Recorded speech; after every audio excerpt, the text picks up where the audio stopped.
안녕하세요. 저는 어린 딸아이를 데리고 이혼을 강행한 여자입니다. 아이를 키우고 제 일을 하고 있는 요즘 드문드문 이 평범한 행복이 얼마나 소중한지 새삼 깨닫곤 합니다. 지금은 이혼을 한 지도 5년 정도가 흘렀고 아이는 무럭무럭 커서 벌써 7살이 되었네요. 저는 현재 제가 좋아하는 일을 하며 편안한 집에서 아이와 함께 부족함 없이 잘 살고 있습니다. 물론 아빠의 빈자리가 느껴질 때마다 아이에게 미안한 마음이 들기는 해요.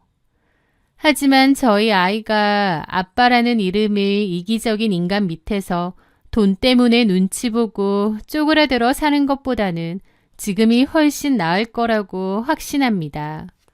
제 이혼의 직접적인 사유는요. 단돈 10만 원 때문이었습니다. 쪼잔뱅이 남편과 살면서 정말 속쓰린 일이 많았는데 결국 그 10만 원 때문에 결정적으로 이혼 도장을 찍게 되었던 거죠. 그 남자는 그 10만 원이 아까워서 벌벌 떨었는데 그 10만 원 때문에 나중에 얼마나 처절히 후회하게 될지 몰랐을 겁니다. 지금부터 그 사연에 대해 얘기해 보려 합니다. 전 남편과 저는 2년 정도 사귄 뒤 결혼했습니다. 남편은 주민센터에서 일하는 공무원이었어요.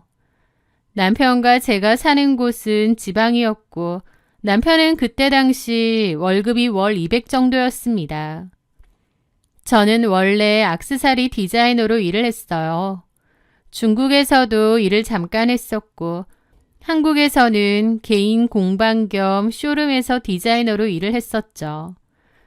제 주변 친구들은 결혼을 좀 빨리 하는 편이었고 저도 그맘때 결혼 압박이 좀 느껴졌습니다.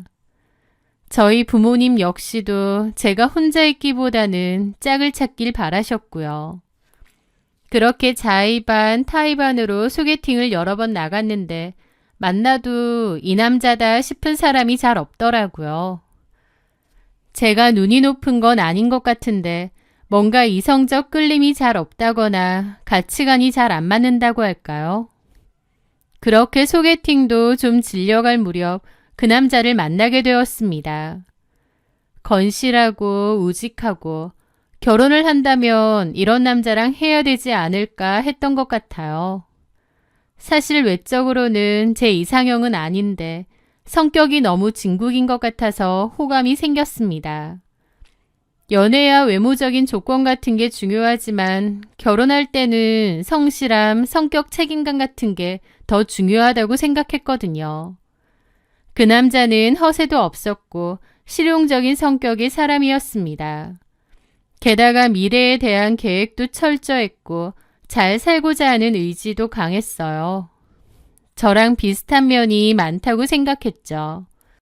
그렇게 그 남자와 저는 사귀게 되었고 딱 1년 2개월째 되던 날 결혼식을 올렸습니다. 사실 그 남자의 공무원이라는 직업 자체는 안정적이었지만 공무원 시험 자체도 늦게 된 편이고 모아둔 돈도 없었습니다.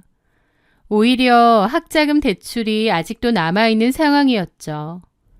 반면에 저는 착실하게 돈을 모았기 때문에 현금 4천만 원에 중형차 한 대까지 대출 없이 갖고 있었거든요. 그때 당시의 수입으로 따지면 제 월급이 더 낮긴 했습니다. 그래서 결혼 이야기가 나왔을 때 제가 먼저 제안을 했어요. 자기야, 내가 모아둔 돈이 있으니까 이걸로 우리 살림 장만하자. 당신 돈은 학자금 대출부터 갚는 게 우선인 것 같아. 그래도 너무 미안하잖아. 내가 남자인데. 요즘 시대에 그런 게 어딨어. 그리고 우리 이제 부부인데 내 돈이 당신 돈이고 당신 돈이 내 돈이지. 그렇게 결혼할 당시에는 거의 제 돈으로 다 했는데 그게 아깝다거나 하지 않았어요. 그 남자를 사랑해서 결혼까지 결심한 거고 또 여유가 더 있는 쪽이 부담을 하는 거라고 생각했으니까요. 그때 그 남자는 제 의견에 따르면서 이렇게 말했습니다. 맞아. 내가 공무원이 늦게 돼서 모아둔 돈이 많지가 않다 보니 학자금 대출 다 갚고 깨끗이 시작하는 게 더 나을 것 같아. 그래도 자기 나랑 결혼 잘하는 거야. 나 공무원이잖아. 나중에 연금도 같이 쓸 거고 솔직히 지금이야 자기가 나보다 조금 더 벌지만 나중에 내 연금 생각하면 자기도 결코 믿지는 장사 아니야. 남편은 그렇게 이야기하며 너스레를 떨었습니다. 저는 그게 남편이 저한테 괜히 미안하고 고마워서 그렇게 표현한 줄 알았습니다. 하지만 지금 생각해보면 남편은 진짜 모든 것을 일일이 계산하고 네 손에 내 손에 다 따지고 있었던 것 같아요. 저와의 결혼까지도요. 어쨌든 그렇게 결혼 비용과 가전, 가구 등은 제가 모은 돈으로 해결했고요. 집은 남편 명의로 대출받아 아파트 전세에서 시작했습니다. 집 대출은 같이 갚기로 했고요. 26평 아파트였는데 주변 인프라가 좋고 아파트 자체도 깨끗하고 좋았습니다. 마음에 쏙 들었어요. 게다가 시세보다 좀 저렴하게 들어올 수 있어서 운이 좋았다고 생각했습니다. 저는 개인적으로 그 집이 너무 마음에 들었기에 남편하고 그런 얘기를 했어요. 나중에 돈 모아서 이런 집 장만하자. 아예 이 집을 살 수 있으면 더 좋겠다라고요. 그런 희망찬 약속과 함께 설레는 신혼생활을 시작했죠. 저희는 집 장만을 목표로 빠르게 돈을 좀 모을 생각이었기에 아이는 신혼 3년 정도 즐긴 후 갖기로 했었어요. 하지만 인생이란 건 계획대로 되지 않는가 봅니다. 운명의 장난인지 허니문 베이비가 덜컥 생겨버렸거든요. 그래도 저는 아이가 생긴 것에 기뻤는데 남편은 굉장히 난감해하더라고요. 그는 좋아하는 제게 아파트 대출 원리금 상환 계획표를 보여주었습니다. 큰일 났네. 우리 계획 다 틀어졌어. 3년은 둘이서 돈 모으기로 했잖아. 애 낳으면 돈 모으기는 글렀다던데. 지금 애 낳으면 우리 그냥 이 집에 전세로 계속 살아야 될지도 몰라. 전세금 때문에 2년 뒤엔 옮겨야 될지도 모르고. 당신도 그건 싫지 않아? 라면서 은근히 뱃속에 아이를 지우자는 식으로 말을 하는 겁니다. 하지만 저는 싫더라고요. 결혼했고 어쨌든 당장은 아니더라도 아이도 가질 계획도 있었는데 저희를 찾아와 준 생명을 왜 지워야 되나 싶더라고요. 저는 어찌됐든 이것도 운명이고 낳아서 키워야 한다는 입장이었는데 남편은 계속 돈 타령을 하면서 지금 아이 낳아서 키우면 우리 돈 하나도 못 모은다. 계속 전세나 월세만 전전하고 싶으냐. 집 사기로 하지 않았느냐라며 저를 설득했습니다. 그 일로 남편과 좀 싸웠는데 양가 부모님들도 아이는 일단 생겼으면 무조건 낳아야 한다고 설득하셨어요. 그래서 결국 낳기로 했는데 남편은 그때부터 마음에 안 들었던 거죠. 돈이 세상에서 제일 중요한 인간인데 저랑 같이 돈 벌어서 집 사려고 한 첫 번째 계획부터 어그러졌으니까요. 남편은 자기 계획이 어긋났다는 이유로 저에게 많이 화가 났습니다. 그래서 뱃속의 아이한테도 별로 애정이 없는 거예요. 다른 집 남편들은 아내가 임신하면 과일 깎아주고 밥 차려주고 밤에라도 먹고 싶은 거 사다 준다고 하는데 웬걸요. 저는 그런 게 전혀 없었습니다. 제가 먹고 싶은 게 있다고 얘기를 하면 남편이 뭐라고 하는 줄 아나요? 먹고 싶은 걸 어떻게 다 먹고 사느냐. 내년에 아기한테 들어갈 돈이 얼마나 많은데 지금이라도 아껴야 된다. 자기가 그토록 원하던 아기인데 좀 참아야 하지 않겠냐라며 빈정거리듯 말합니다. 너무 어처구니가 없더라고요. 저 혼자 가진 아이도 아니고 또 저만의 자식도 아니잖아요. 그런데 너무 유치하게 저렇게 나오는 겁니다. 제가 생 난리를 치며 어떻게 그런 식으로 나오냐고 펄쩍 뛰니까 그제야 생활비 카드로 먹고 싶은 거 사 먹으라고 하더라고요. 하지만 더럽고 치사해서 먹고 싶은 게 생기면 그냥 제 카드로 긁었습니다. 여기서 네 카드, 내 카드 이야기가 왜 나오냐면요.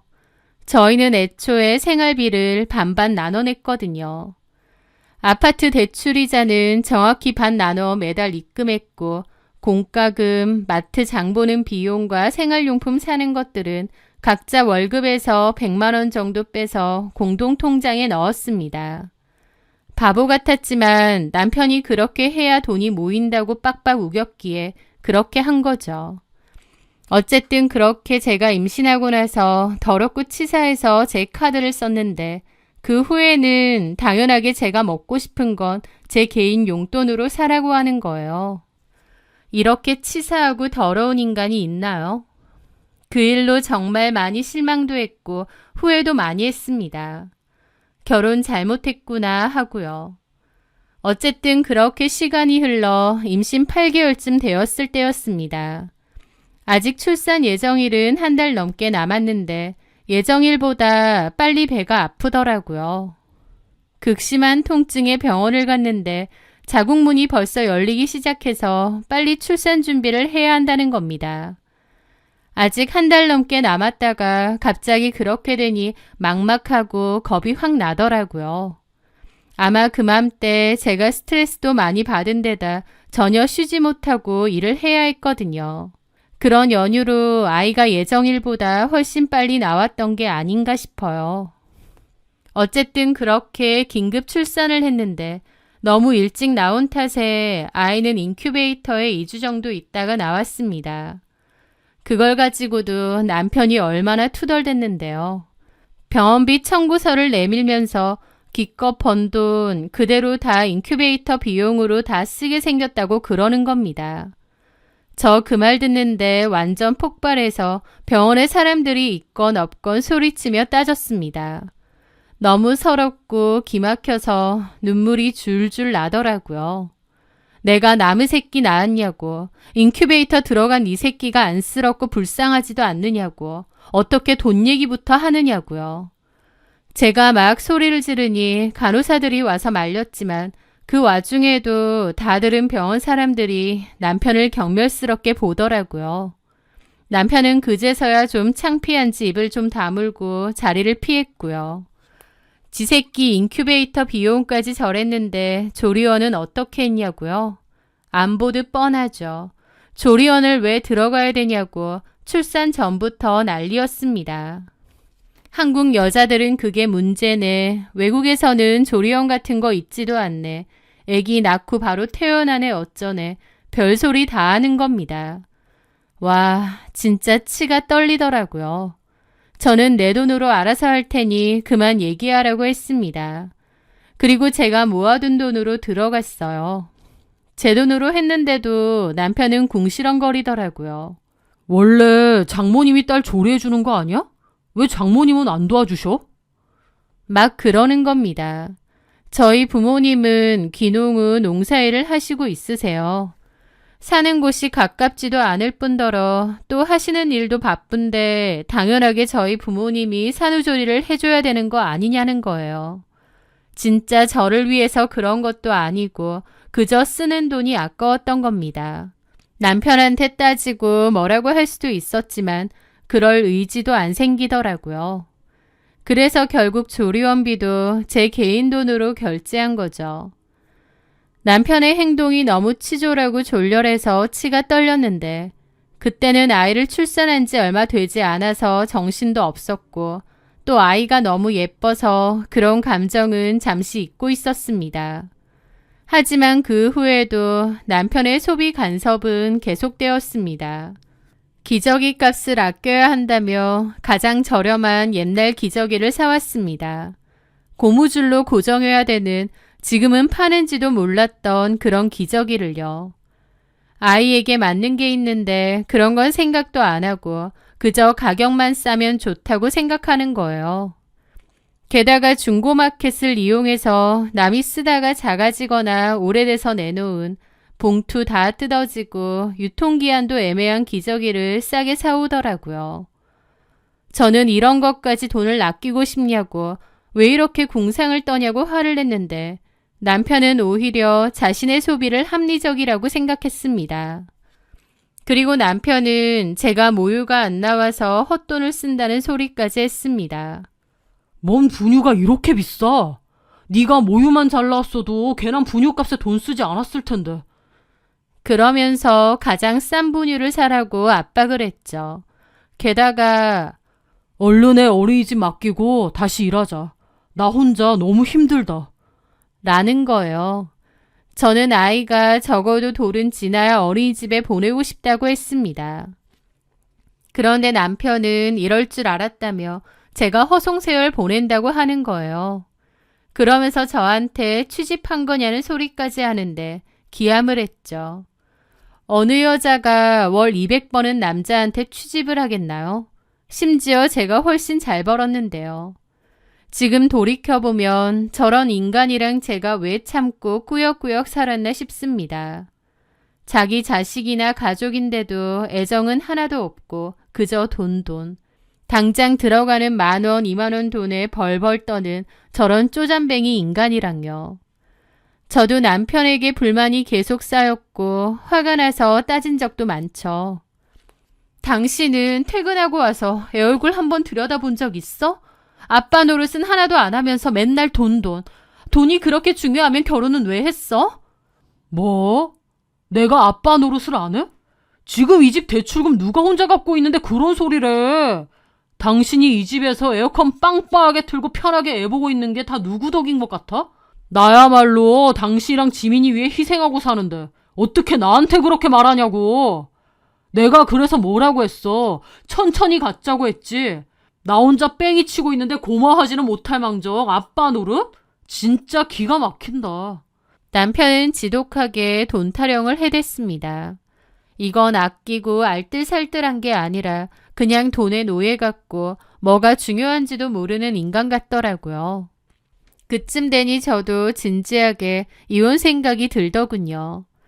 저런 인간하고 남은 인생 어떻게 살까 싶었고 이혼이라는 것에 대해 진지하게 생각을 했습니다. 그리고 나서 머지않아 제 인생을 바꾼 그날이 왔습니다. 그맘때 친정엄마의 생신이 돌아왔습니다. 바로 몇 주 전에는 마침 시아버지 생신이 있었는데요.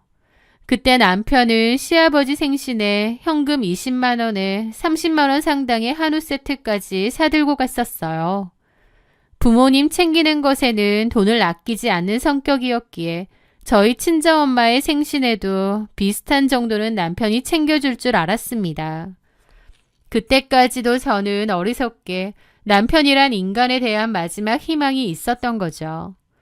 그런데 생신 당일날 남편은 갑자기 자기는 일이 바빠서 못 가니까 저더러 알아서 챙겨드리라고 하고 싹 빠지더라고요. 저는 그때 일을 그만두고 아이만 보고 있었을 때고 또 남편이 잔소리를 할 때마다 그냥 제 통장에 돈을 꺼내다 썼거든요.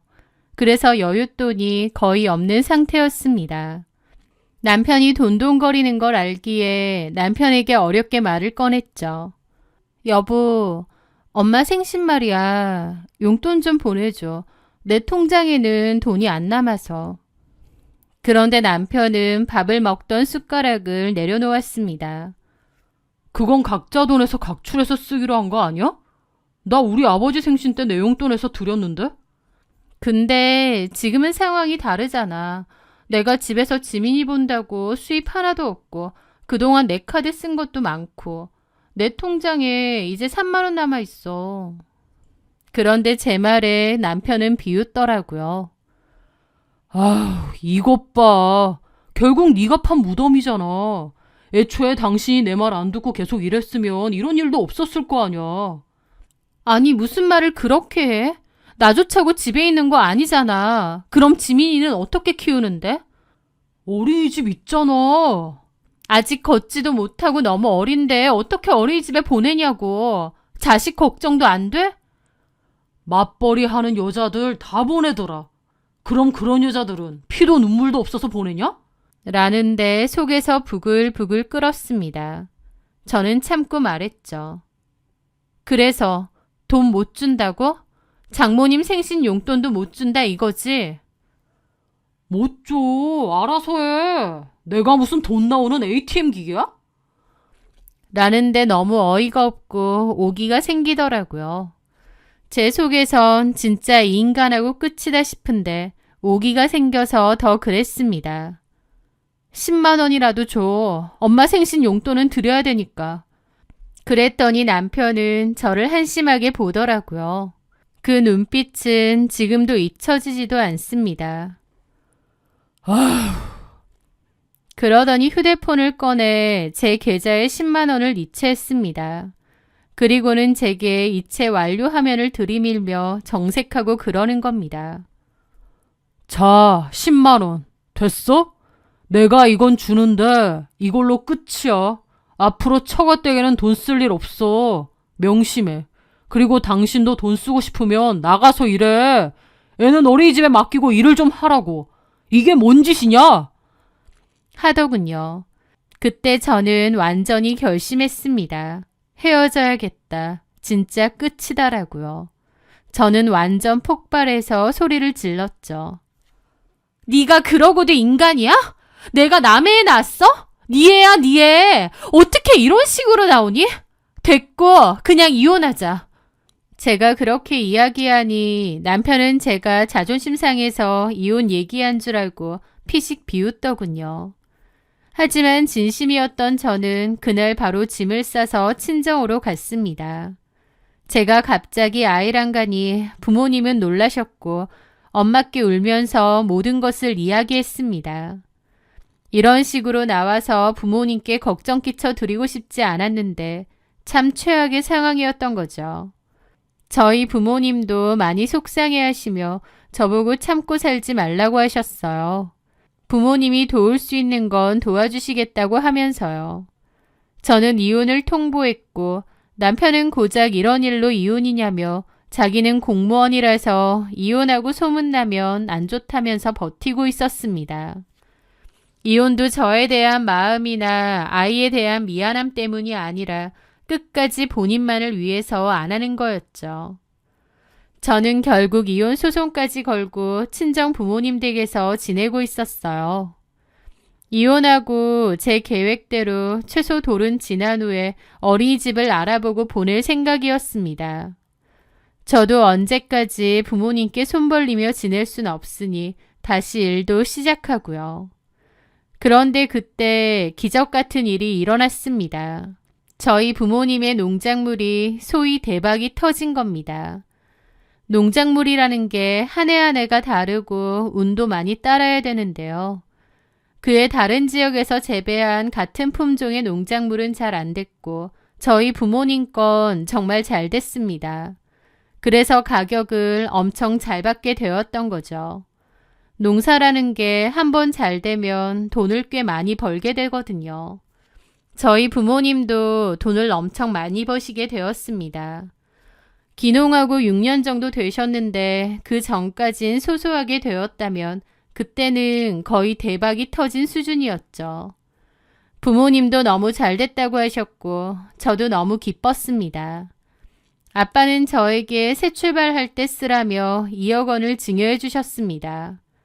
큰 돈인데 저보고 기죽지 말고 자신감 가지고 살라며 아빠가 흔쾌히 도와주신 거죠. 그때 저는 남편과의 이혼 소송이 진행 중에 있었습니다. 제가 무조건 이혼을 하겠다는 뜻을 내비치니 처음엔 버티던 그 인간도 변호사비, 소송비 아까워서 그냥 협의 이혼하겠다고 생각을 바꿨어요. 그렇게 이혼 자체는 협의가 됐는데 문제는 양육비였습니다. 양육비 얘기가 나오자 남편은 저한테 매달 돈 주기 싫다고 자기가 양육권을 가지겠다고 하는 거예요. 기가 막혔죠. 양육권? 당연히 내가 가져가야지. 당신 지금 수입도 없는 전업주부잖아. 친정 부모님도 농사 지으면서 힘들게 사시고. 그런데 무슨 돈으로 애를 키워? 판사가 바보인 줄 알아? 이러는 겁니다.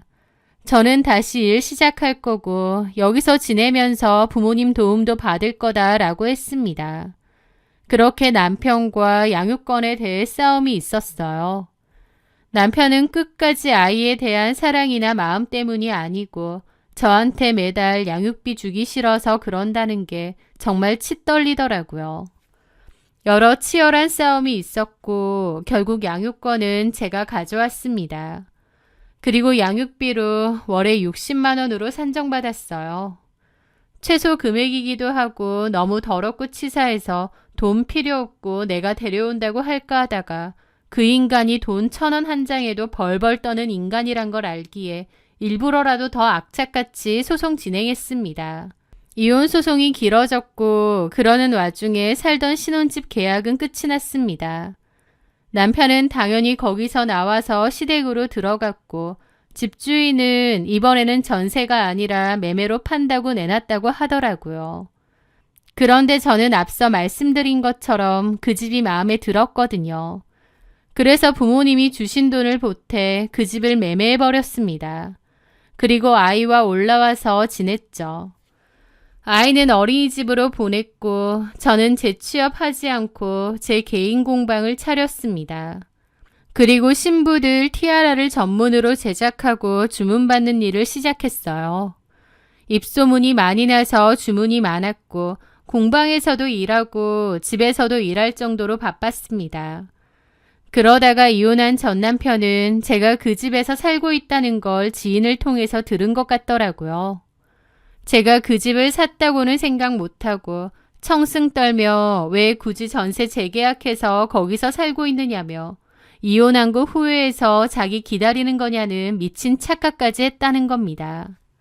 그 얘기 전에 듣고 진짜 미친 거 아니냐고 욕이 절로 나왔어요. 전 남편 생각만 해도 열받고 기가 막힌데 이혼한 거 너무너무 잘한 선택이라고 생각하는데 무슨 착각을 하고 헛소리 하나 싶고 저랑 저희 아이한테 관심 꺼줬으면 좋겠더라고요. 어쨌든 그 얘기를 전해준 친구에게도 일부러 얘기했습니다. 그 인간 착각을 해도 단단히 하네. 이 집 전세 아니고 내 집이야. 우리 아빠가 돈 줘서 약간의 대출만 끼고 내가 샀어. 그 인간 생각하면 이 집도 치가 떨리긴 하는데 어린이집이며 학교도 다 근방에 있고 살기에는 참 좋은 곳이거든. 그래서 내 돈 주고 매매해서 사는 거니까 제발 그런 착각 좀 그만하라고 전해줘. 내 인생의 최악의 선택은 그 인간이랑 결혼한 거고 내 인생 최고의 선택은 그 인간이랑 이혼한 거거든. 저는 그렇게 말을 전했습니다. 제 얘기를 전해 들은 전 남편은 제가 그 집을 샀다는 것에 기절초풍하더라고요.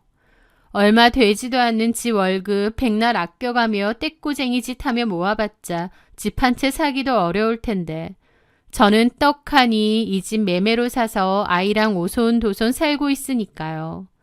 게다가 친구를 통해서 제가 지금 제작한 티아라가 불티나게 팔리고 예약이 엄청나서 돈도 정말 잘 벌고 있다는 얘기까지 전해 들은 모양이었습니다.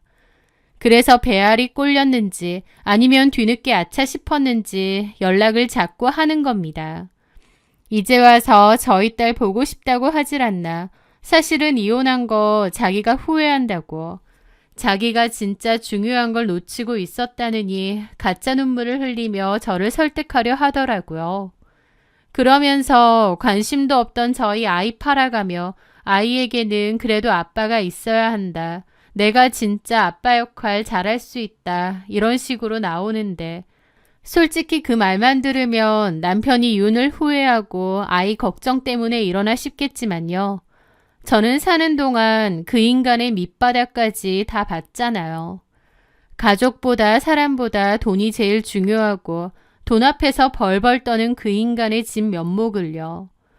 코웃음이 절로 나오고 얼마나 그 인간이 없어 보이고 짜쳐 보이던지요. 애 걱정을 그렇게 하는 사람이었어? 인큐베이터 값도 아까워서 절절매고 와이프 조리원비는 알아서 내라고 하고 애 기저귀까지 중고 기저귀를 사오질 않나. 분유 먹이는 거 아까워서 싼 거를 그렇게 외치고 난 그래서 우리 지민이한테 최소한의 애정도 없는 줄 알았는데 이혼하고 나니 갑자기 없던 부성애가 뿅 하고 생겼나 보지? 그것뿐인가? 장모님한테 10만 원 생신용돈도 아까워할 땐 언제고. 지금 다시 입 밖으로 꺼내보니 말하기도 민망할 정도네. 내가 충고하는데 당신은 누구랑 같이 살면 안 돼. 당신이 버는 그 작고 소중한 월급 본인한테 충분히 다 쓰고 사세요. 남한테 이런 한 장 쓰지 말고. 그게 당신한테 어울려. 제가 코웃음 치며 저렇게 말하자 전 남편은 아무 말 못하더군요. 그나마도 시부모님은 정상적인 분들이라 저에게 미안해하셨고 또 생일날이나 명절에는 아이 통장에 몇십만 원씩 용돈하라고 넣어주시기도 합니다.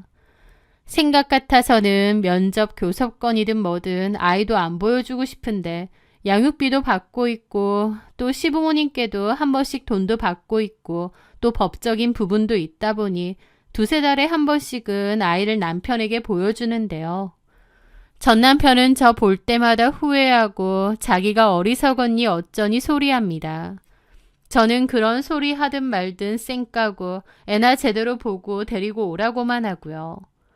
주변 지인들 통해서 불쌍한 척 엄청 하면서 이혼한 거 후회한다고 눈물즙 짜내나 본데 솔직히 제 눈에는 제가 이제 와서 친정도움 받아 집도 생기고 하는 일도 잘 돼서 돈도 쓸어 모으니 아까워서 저러는 것으로밖에 안 보이네요.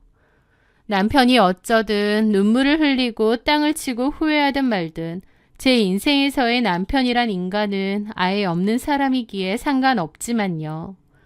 저는 지금 하는 일이 잘 돼서 직원까지 한 명을 두었습니다.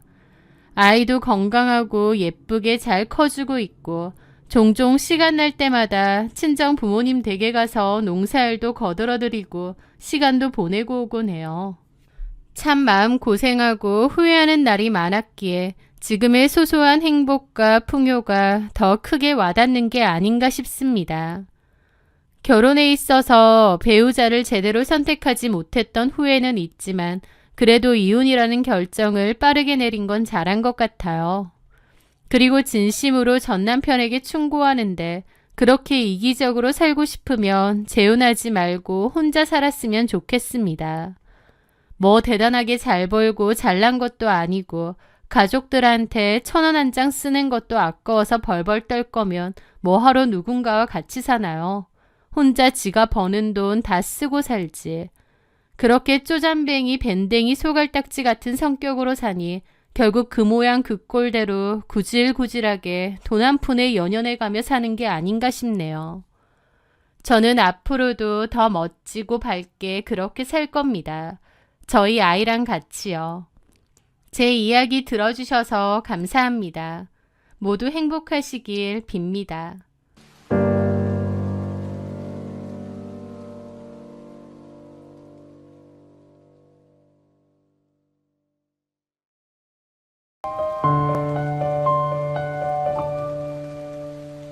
안녕하세요. 저는 이탈리아인 형부 그리고 친언니와 함께 작은 피자 가게를 운영하는 여자입니다. 저희 가게는 낮에는 화덕에서 각 구운 피자와 파스타로 손님을 맞이하는 이탈리안 레스토랑이지만요. 해가 지고 어둠이 내리면 수제 맥주와 와인을 즐길 수 있는 감성적인 바로 변신하는 곳이에요.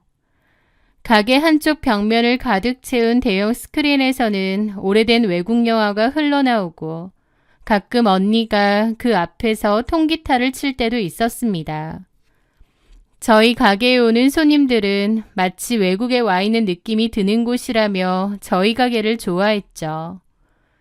이국적인 분위기 덕분에 저희 가게는 이 인근에서 꽤 유명한 핫플레이스였습니다. 연인들도 많이 오고 또 인근에 회사들이 많다 보니 직장인들도 술 마시러 많이 오곤 했어요.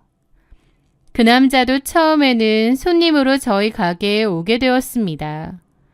어느 금요일 저녁 직장 동료들과 함께라며 들어선 그는 첫눈에도 유독 눈에 띄는 사람이었습니다. 훤칠한 키와 서글서글한 눈매, 사람을 기분 좋게 만드는 미소까지. 여자들이라면 대개 호감을 가질 만한 외모와 분위기를 가진 남자였죠. 그는 가게의 분위기가 마음에 든다며 저한테 얘기를 하더라고요. 가게 느낌이 너무 좋아요. 아, 그런가요? 감사합니다. 일하는 직원분이세요? 아, 저희 언니네 부부랑 같이 운영해요. 엄밀히 말하자면 공동 사장이에요. 아, 그러시구나. 음식도 너무 맛있어요. 저희 형부가 이탈리아 요리학교 출신이시거든요. 고맙습니다. 자주 오세요. 네, 그럴게요. 저는 참 넉살 좋고 성격 좋은 남자구나 싶었는데요. 그 남자는 그 후로 정말 자주 가게를 찾아왔습니다. 특히 혼자서요. 처음에는 저녁에 맥주를 마시러 오더니 어느 날부터는 점심시간에 파스타를 먹으러 오기도 했어요. 그러면서 서로 인사하고 조금씩 친해졌습니다. 그러다가 나중에 저에게 따로 명함을 주고 연락처를 묻더라고요. 사실은 저를 보러 온 거라고 하면서 제가 자기 이상형이랍니다. 저에 대한 마음이 생겨서 일부러 자주 온 거라고 했죠. 그 남자가 수줍게 건넨 고백에 제 심장은 걷잡을 수 없이 뛰기 시작했습니다. 번듯한 회사에 다니는 데다 외모, 성격, 능력, 무엇 하나 빠지는 게 없었던 남자인데 저한테 푹 빠져서 일부러 가게에 계속 왔다고 하니까요. 저 역시도 호감이 있었고 그 후로 가게 밖에서도 만남을 가지게 되었습니다. 그리고 저희는 자연스럽게 연인이 되었어요. 나중에는 저희 언니 부부와도 다 같이 어울렸고 영업시간이 끝난 가게에서 4명이서 술을 마실 때도 많았습니다. 저는 식당을 하다 보니 주말이 제일 바쁜데 그 남자는 주말에 가게 일을 돕겠다며 찾아오는 경우도 많았어요. 저는 주말에는 집에서 푹 쉬라고 돌려보냈는데도 그래도 한 번씩 왔고 오면 일을 조금이라도 거들어 주려고 하더라고요. 그런 모습이 참 좋고 고맙고 이런 완벽한 사람이 내 앞에 나타났구나 싶기도 했습니다. 시간이 흘러 1년 8개월가량 만난 저희는 결혼해서 평생을 함께하기로 약속했습니다. 하지만 모든 것이 완벽해 보였던 그 관계에도 제 마음 한구석에는 늘 작은 불안함이 도사리고 있었는데요. 바로 남자친구 주변에 유난히 많은 여사친들이었죠. 그의 핸드폰은 데이트 중에도 종종 울렸습니다. 회사 여직원, 대학 동기 등 그에게 스스럼 없이 연락하는 여사친들이 정말 많았습니다. 한 번은 제 생일을 맞아 근사한 레스토랑에서 저녁을 먹고 있을 때였습니다. 분위기가 무르익을 무렵 그의 핸드폰에 한은정 대리라는 이름이 뜨며 전화가 걸려왔습니다. 그는 잠시 망설이다 제 눈치를 보며 전화를 받았습니다. 대리님. 네. 그는 잠시 자리에서 일어나 구석으로 가서 한참이나 통화를 하고 돌아왔습니다. 저한테 자리 비워서 미안하다고 하더라고요. 무슨 일 때문이냐고 회사에 급한 일이 있는 거냐니까 남자친구가 그러는 거예요. 아, 그건 아니고 저번에 얘기했던 그 카페 이름이 뭐냐고 묻더라고. 자기 약혼남이랑 간다고. 회사에서 쉬는 시간에 그런 얘기를 자주 하거든. 그 말을 듣는데 저는 미간이 확 찌푸려지더라고요. 친한 직장 동료끼리 알려줄 수도 있겠죠. 하지만 늦은 저녁에 굳이 이런 전화를 건다는 게 이해가 안 되고 남자친구 주변에 스스럼 없이 연락하는 여자들이 워낙 많다 보니 저도 좀 예민해진 거죠. 제가 표정이 안 좋으니 남친이 묻더라고요. 왜 자기야? 근데 자기 진짜 여사친들 많은 것 같아. 뭘 많아. 그리고 지금 전화 온 건 여사친도 아니고 직장 동료라니까. 하여튼 친하니까 회사 밖에서까지 개인적으로 전화하고 그러는 거잖아. 많이 친한가 봐. 안 친해. 그냥 같은 팀이라서 가끔 다 같이 모여서 대화하고 그러는 거지. 안 친한데 회사 밖에서 그것도 이 시간에 이렇게 전화한다고? 그렇게 개인적인 용무로? 제 말에 남친은 웃으며 눈을 흘기더라고요.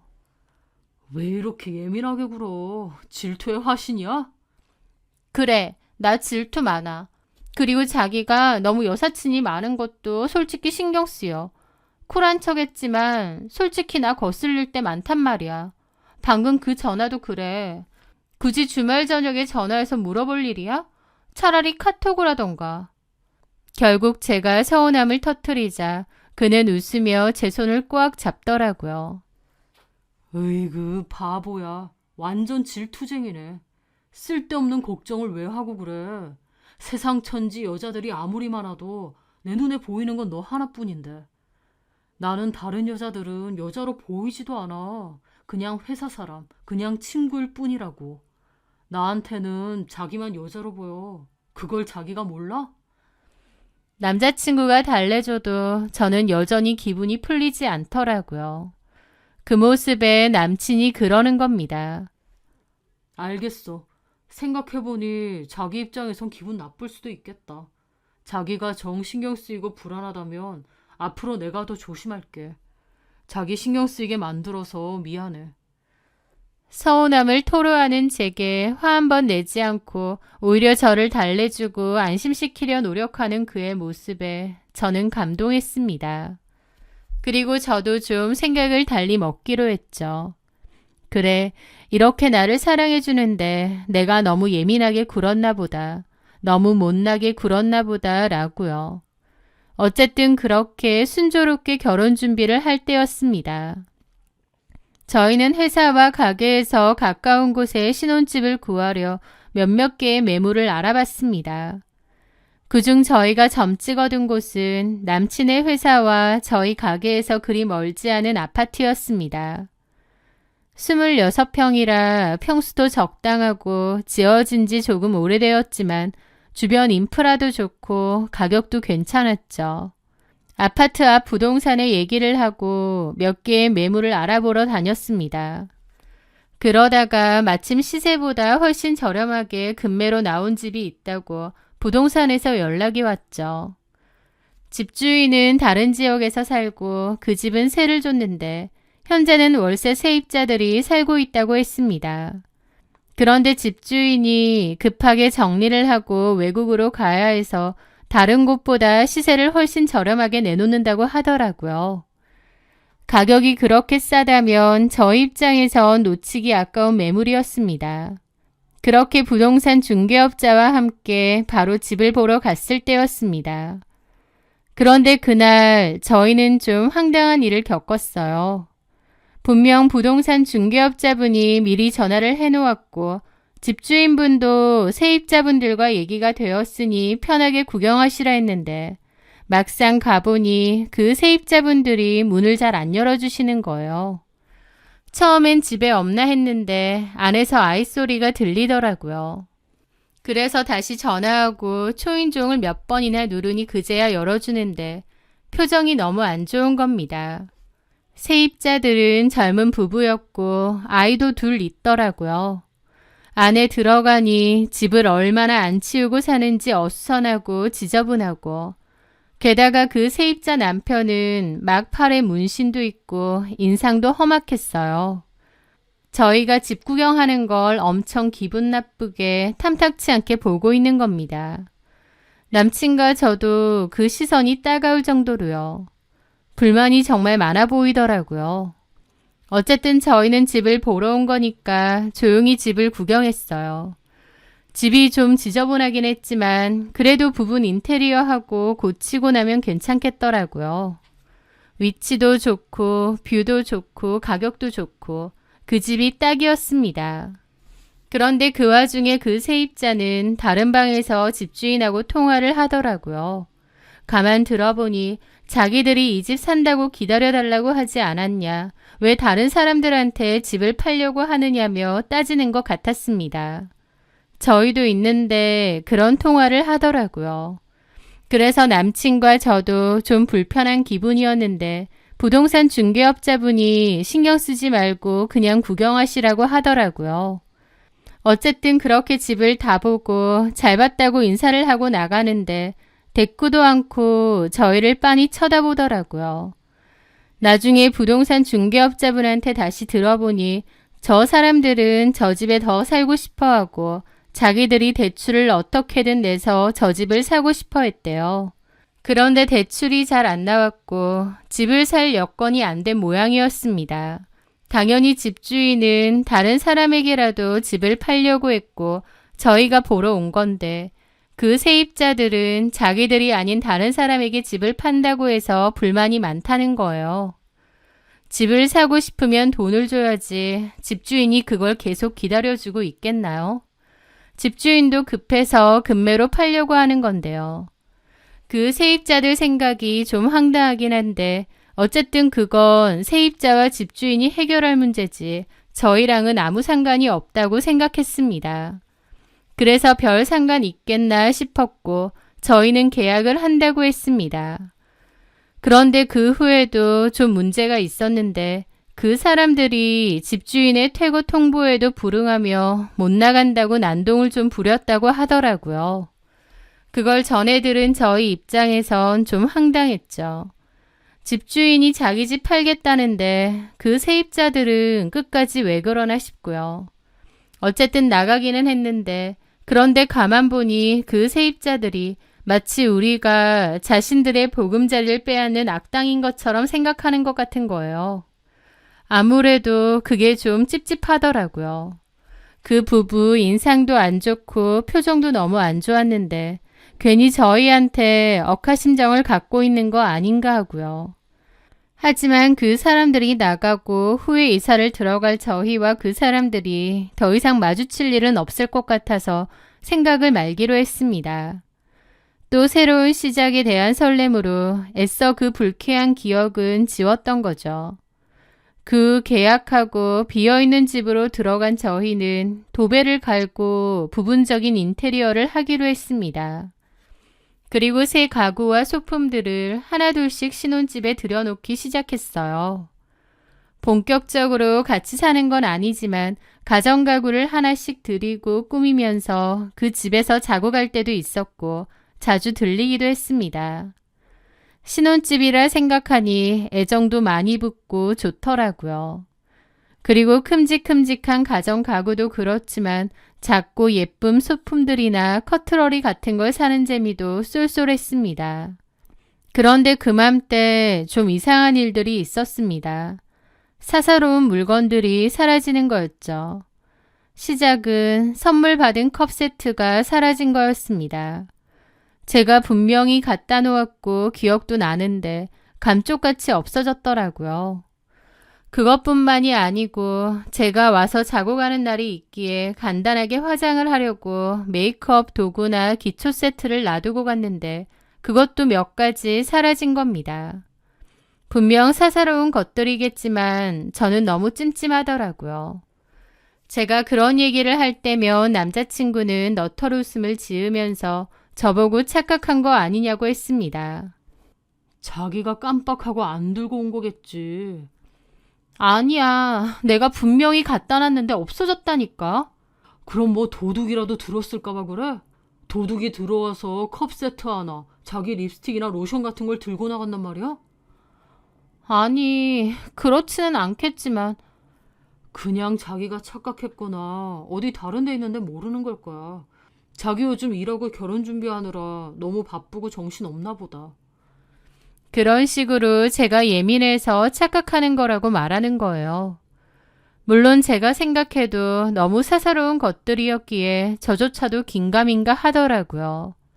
하지만 마음 한구석에 불안한 마음이 있었습니다. 그건 아마도 저희한테 좋지 않은 감정을 품은 채 이사를 나갔던 전 세입자들이 무의식 중에 계속 걸려서 그랬던 것 같아요. 저는 성격이 좀 소심한 편인데 그 사람들이 괜히 저희한테 안 좋은 감정을 품고 찾아오거나 해코지하는 건 아닐까 하는 엉뚱한 상상까지 했거든요. 사실 집에 관한 어떤 문제가 있다면 그건 전 집주인과 전 세입자들의 문제지 저희 문제는 아니잖아요. 하지만 요즘은 세상에 워낙 별나고 이상한 사람들이 많으니까 괜히 애먼 저와 남자친구에게 불똥이 튀어서 해코지를 하려거나 괴롭히는 건 아닐까 싶은 상상까지 들더라고요. 하지만 남자친구의 반응에 저도 내가 너무 예민했나 보다 하고 말았습니다. 그런데 며칠 뒤 제 생각에 불을 지피는 일이 발생하고 말았어요. 가게로 출근하기 전에 신혼집에 둘 물건이 있어서 혼자 신혼집으로 들렀을 때였습니다. 엘리베이터에서 내려 현관문으로 향하는데 어떤 까만 옷을 입은 남자가 저희 집 근처에 있다가 계단 쪽으로 후다닥 내려가는 거예요. 지금에서야 가만히 돌이켜보니까 아마 홍보 전단지나 열쇠 스티커를 몰래 문에 붙이려던 사람이었던 것 같아요. 요즘은 아파트에 함부로 전단지나 광고물을 붙이면 걸리니까요. 그런데 그때는 그렇게 생각 못하고 너무 놀라서 심장이 철렁 내려앉았습니다. 가뜩이나 불안했는데 제 불안에 제대로 불을 지핀 거죠. 뒷모습밖에 못 봤지만 혹시 전 세입자는 아닐까 싶은 겁니다. 체형도 전 세입자랑 비슷했고요. 우리 집 근처에 왜 왔을까? 혹시 우리 집 안으로 들어가려는 건 아닐까? 라는 엉뚱한 상상은 꼬리에 꼬리를 물었습니다. 남자친구에게 말할까 하다가 말았어요. 남자친구에게 괜히 이런 말을 또 하면 저를 너무 유난스럽고 의심병 있는 사람으로 볼 것 같더라고요. 결혼 전에 괜히 저에 대한 안 좋은 생각을 갖게 하고 싶진 않았습니다. 그래서 이 고민을 저희 언니한테만 얘기를 했는데요. 언니는 제가 착각하는 것 같기는 하지만 그래도 저보고 정 찝찝하거나 누가 집에 함부로 들어오는 것 같으면 집에 CCTV 같은 걸 설치하라고 하더라고요. 그렇게라도 해서 제가 안심할 수 있으면 된 거 아니겠냐고요. 언니 말을 들어보니 일리가 있는 게 남자친구와 제가 한 번씩 왕래를 하긴 하지만 기본적으로는 결혼 전까지 빈집이잖아요. 빈집에 대한 보안상으로도 CCTV를 하나 달아두는 게 나쁘지 않겠더라고요. 하지만 거창한 CCTV까진 그렇고 적당한 홈캠이나 설치하자 싶었습니다. 그렇게 홈캠을 주문해 거실에서 주방이 보이는 쪽에 하나를 설치했어요. 아직 입주 전이라 가구와 짐만 덩그러니 놓인 집인데 누군가 들어온다면 제 핸드폰으로 확인을 할 수 있겠죠. 그렇게 생각하니 좀 안심이 되더라고요.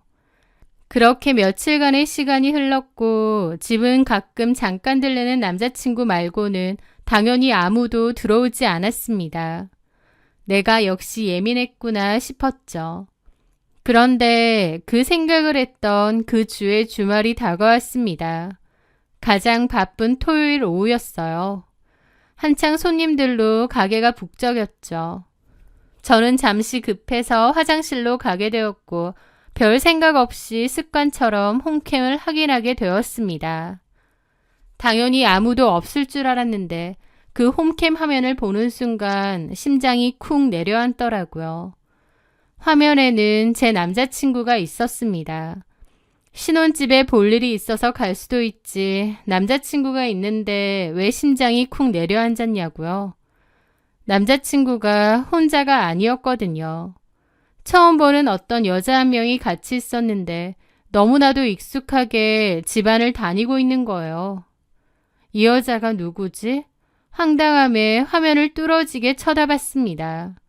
예비시댁 식구들은 아니었어요. 남자친구는 여자 형제도 없을 뿐더러 그 여자는 당연히 남친 어머니도 아니셨거든요. 분명 처음 보는 젊은 여자였습니다. 그런데 그 여자의 행동은 저를 더욱 경악하게 만들었습니다. 그 여자는 저희 집이 몹시 익숙한 느낌이었어요. 마치 자기 집 안방인 양 소파에 앉고 가져온 커피와 디저트를 테이블에 늘어놓았습니다. 화장실 갔다 온 남자친구랑 자연스럽게 소파에 앉은 채로 팔짱도 끼고 웃고 장난치고 서로의 입에 과자를 넣어주더라고요. 그걸 보는데 이게 뭔지 현실 파악이 안 되는 겁니다. 마치 무슨 드라마라도 보는 것처럼 제 일이 아닌 것처럼 느껴질 정도였죠. 이 여자는 누구며 남자친구가 왜? 너무 혼란스럽고 상황 파악이 빠르게 안 되더라고요. 당장이라도 집으로 달려가서 현장을 잡아야 하나 싶은데도 다리가 굳은 것처럼 움직이지 않는 겁니다. 그렇게 저는 화장실에 우두커니 앉아 다정한 시간을 즐기는 남자친구와 그 여자의 화면을 멍청하게 바라봤습니다. 남자친구와 제가 함께 꿈을 그리던 신혼집에 남자친구는 다른 여자를 끌어들인 그 화면을요. 저는 토요일이 제일 바쁜데 그 사실을 잘 아는 남자친구는 일부러 그 시간을 이용해 이런 짓을 벌였던 것 같았습니다. 제가 말을 안 했기에 홈캠이 있을 거라고는 생각도 못하고요. 남자친구와 그 여자는 분위기에 취해 소파에서 스킨십을 하더니 거기서 나자빠지는데 그걸 보는 저는 세상이 무너지는 것 같았고 심장이 너무 뛰어서 과호흡까지 올 뻔했습니다. 남자친구가 바람을 피고 있구나. 완벽히 깨달은 순간 숨이 쉬어지지 않았고 손에 들고 있던 핸드폰을 바닥에 떨어뜨릴 뻔했죠. 그리고 이어지는 영상 속에서 제 약혼자가 외간 여자와 신혼집 소파에서 짐승처럼 뒹구는 모습을 똑똑히 목격해야만 했습니다. 피눈물이 흐르는 심정으로 그걸 다 지켜봤는데 그러다가 그 여자가 누군지 번쩍 생각이 나더라고요. 그 여자는 남자친구와 같은 팀 여자였습니다. 전에 남자친구네 팀 사람들이 점심 식사를 다 같이 하러 온 적이 있는데요. 그때 남자친구 옆에 앉아있던 여자가 있었거든요. 다른 팀원분들은 저에게 반갑게 인사하는데 유독 한 여자만 좀 뚱한 얼굴로 인사도 잘 안 하길래 기억에 남았습니다. 저 여자는 누굴까 하고 나중에 남자친구에게 물어봤는데 남자친구가 한은정 대리? 라고 하더라고요. 그 이름을 듣는 순간 누군지 알겠는 겁니다. 전에 남자친구와 제가 저녁에 데이트하고 있을 때도 연락해서 이것저것 물어본 그 여자였어요. 제 기억으론 그 여자도 결혼을 앞둔 예비 신부라고 했습니다. 그러니까 각자 결혼을 앞둔 약혼자를 두고 제 신혼집에서 이토록 역겨운 짓을 벌이고 있었던 거예요. 그것들은 한바탕 일을 벌이고 나서 집 밖으로 나갔는데 저는 그때까지도 꼼짝도 못하고 화장실에서 그러고 있었습니다. 일하는 시간에 갑자기 사라져 오지 않는 제가 걱정됐는지 언니가 화장실에 찾으러 왔고 거기서 얼굴이 창백해져 있는 저를 발견했죠. 언니는 무슨 일이냐고 했고 저는 언니에게 영상을 보여주었습니다. 영상을 본 언니도 분노로 눈이 뒤집혔죠. 이것들 진짜 미친 것들 아냐? 지금 이러고 있을 거야? 당장 가자. 아니야. 이거 아까 거고 이것들 지금은 나갔어. 넌 여기서 뭐 하고 있어? 당장 잡으러 가지 않고. 라는데 그 순간 다리에 힘이 풀려서 주저앉을 뻔했습니다. 언니가 겨우 부축해 주더라고요. 도저히 못 가겠어. 다리에 힘이 안 들어가. 하면서 펑펑 울었습니다. 언니도 저를 안고 욕을 하면서 같이 울더라고요. 언니는 이거 절대 그냥 못 넘어간다고, 가만 안 둔다고 이를 갈았죠. 언니는 헤어질 때 헤어지더라도 이대로 쉽게 끝낼 수는 없다고, 그 더러운 것들한테 똑같이 되갚아줄 거라고 이를 갈았습니다. 언니의 말에 저도 마음을 다잡았죠. 저를 기만한 대가, 제 믿음을 짓밟은 대가를 반드시 치르게 해줘야 했습니다. 저는 언니와 계획을 짰습니다. 그리고 며칠 후 저는 아무 일도 없었던 척 남친에게 활짝 웃으며 말했습니다. 자기야, 아직 회사 사람들한테 청첩장 안 돌렸다고 했지? 자기 회사 팀원들 가게로 초대하는 건 어때? 언니가 그렇게 하래. 대접한다고. 그날 청첩장도 돌리자. 정말? 우리 팀원들 다 합치면 10명 정도 되는데 괜찮겠어? 많이 먹을 텐데. 뭘 그 정도야. 자기 회사 사람들한테 그 정도도 대접 못하겠어? 이야, 너무 좋지. 안 그래도 우리 팀원들 중에 자기네 가게 음식 좋아하는 사람들 많거든. 그럼 날짜 정하고 알려줘. 남친은 제 제안에 감동하며 기뻐했습니다. 저는 남친 앞에서 제 감정이 흔들릴까봐 걱정했는데 저도 놀랄 정도로 태연하게 대했습니다. 오히려 남친에 대한 분노밖에 없어서 그런지 마인드 컨트롤이 더 잘 되더라고요. 그렇게 날짜를 정했고 복수의 날이 밝았습니다. 가게는 그의 회사 동료들로 가득 찼어요. 그리고 그 속에는 상간녀인 한은정도 있었습니다. 아무렇지 않게 앉아있는 그 여자를 보는데 심장이 막 뛰더라고요. 그런데 잠시 후 남자친구 회사 팀원 말고도 한 명이 더 왔어요. 남자친구 말로는 한은정의 약혼남이고 다른 팀 과장이라고 하더라고요. 한은정이 그 와중에 자기 남자친구까지 부른 거죠. 가지가지 한다 싶은데 차라리 잘 됐다 싶었습니다. 내 약혼도 파토나지만 네 약혼도 파토날 거다. 개망신과 함께. 그런 생각이 들어서 이를 바득바득 갈았죠. 그렇게 식사 대접을 했고 사람들은 화기애애한 분위기 속에서 식사하고 저희의 결혼을 축하해 주었죠. 그러면서 저보고 이제 결혼할 건데 한 말씀 하시라며 얘기를 하더라고요. 남자친구도 저보고 그러라고 하고요. 그래서 저는 일어나서 얘기를 했죠. 바쁘실 텐데 와주셔서 감사합니다. 새로운 시작을 축하해 주시는 여러분을 위해 제가 특별한 영상을 하나 준비했거든요. 식사하시면서 편하게 봐주시면 감사하겠습니다. 그렇게 모두의 시선이 가게 한쪽 벽면에 빈 프로젝트 스크린을 가리켰습니다.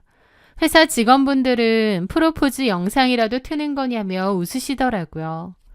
그렇게 언니가 영상을 켰고 스크린이 밝아지며 영상이 시작되었습니다.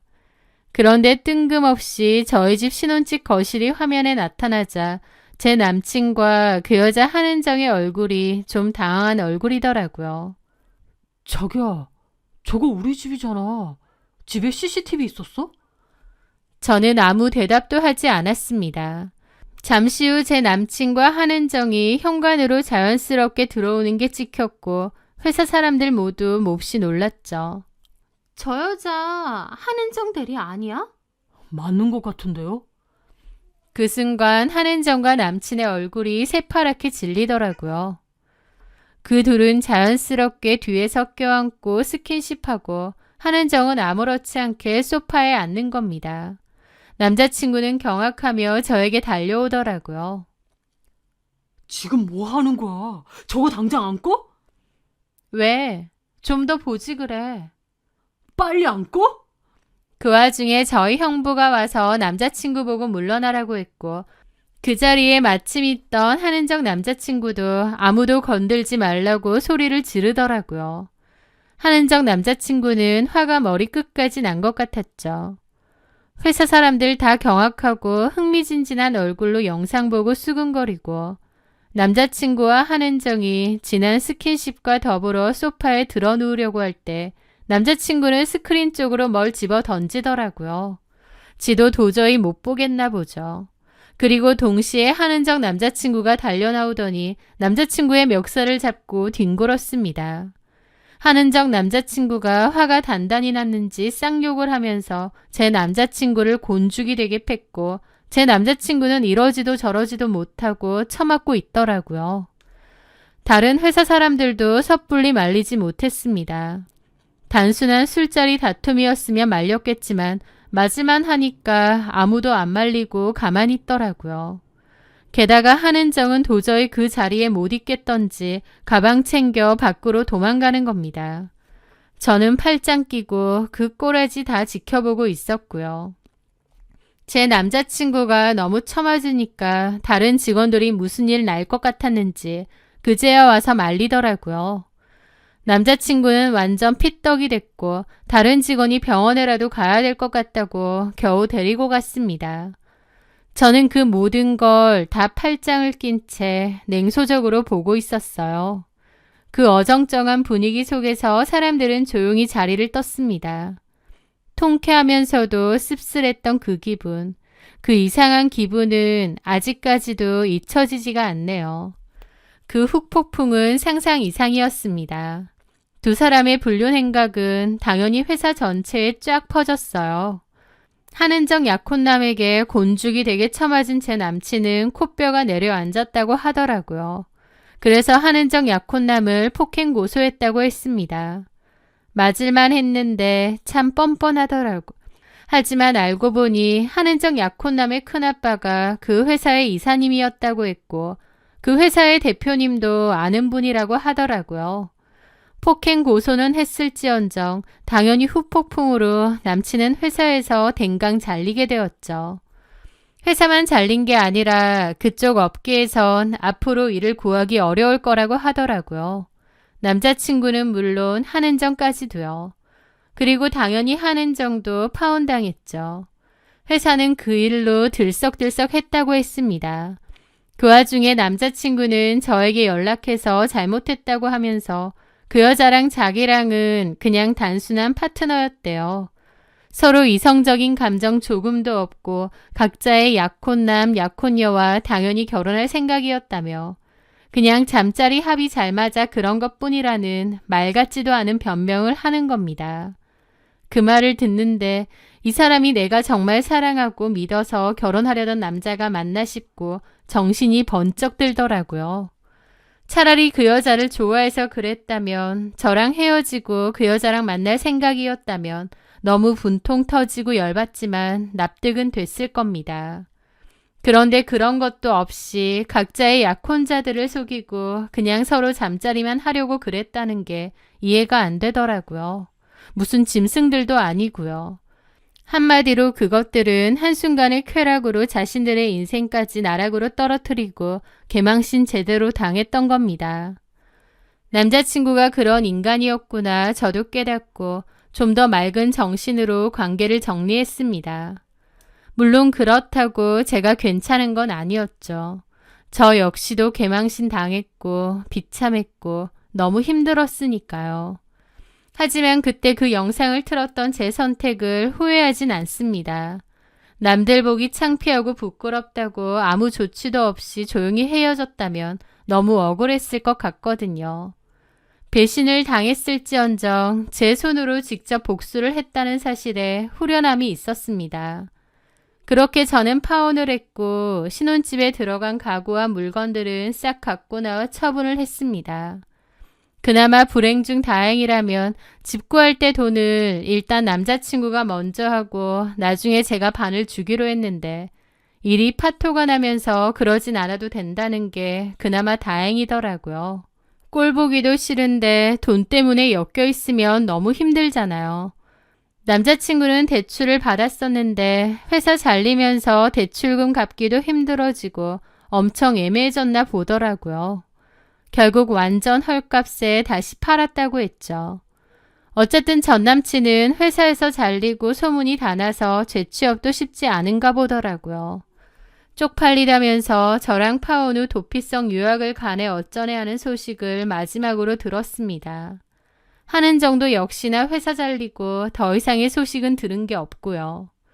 그 후 저는 여전히 저의 소중한 가게에서 사랑하는 언니, 형부와 함께 바쁘게 살아가고 있습니다.